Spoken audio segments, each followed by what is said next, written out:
Sa ngayong video, ang TNT tropang 5G naman ang ating gagawa ng preview. Ito ang official lineup nila para sa 2025 to 2026 Philippine Cup.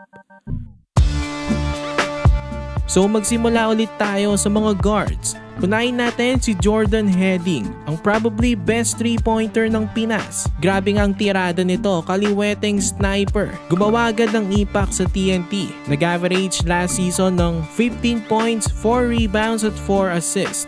Sumunod naman, Jason Castro, ang veteran na isa pa ring matinik na guard kahit na 39 years old na. Last season bago ma-injured itong si Castro, nag-average ito ng 9 points, 2 rebounds at 3 assists. Sumunod, RR Pugoy, ang two-way player sa guard spot at second leading scorer ng team. Last season, nag-average itong si Pugoy ng 14 points, 3 rebounds at 2 assists.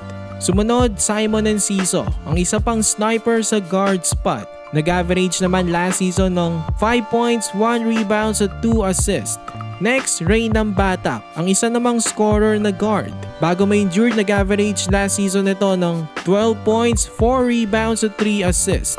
Sumunod sa kanya, Almon Vosotros. Isa rin itong sharpshooter na nag-average last season ng 4 points, 0.7 rebounds at 0.6 assists. Sumunod, Kim Aurin, isa sa mga reliable na guard ng TNT. Nag-average naman last season ng 5 points, 1 rebounds at 1 assist.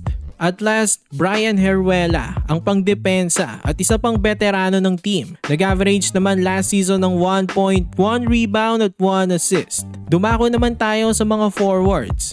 Unahin natin ang best player ng team na si Calvin Oftana. Ito rin ang leading scorer na nag-average last season ng 16 points, 7 rebounds at 2 assists.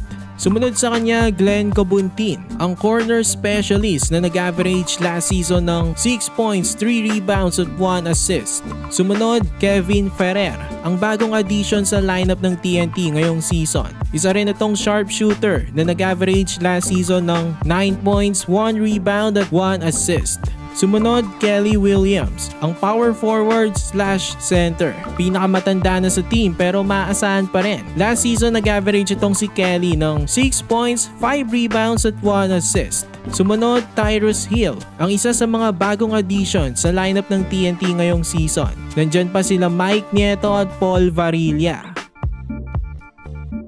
Dumako naman tayo sa mga centers. Unahin natin ang veterano na big man ng TNT na si Poy Eram. Last season, nag-average ito ng 8 points, 5 rebounds at 1 block a game. Sumunod sa kanya, Brandon Ganuelas Rosser, ang best rim protector ng team na nag-average last season ng 10 points, 5 rebounds at 2 blocks per game. At last, Henry Galinato, ang reserba sa mga bigs. Itong lineup ng TNT ay napaka-solid lalo na kapag healthy ang lahat. Kapag kumpleto na itong team na to this season, i-expect natin na isa pa rin sila sa mga makakapasok sa Final Four. So ano masasabi niyo mga TNT fans?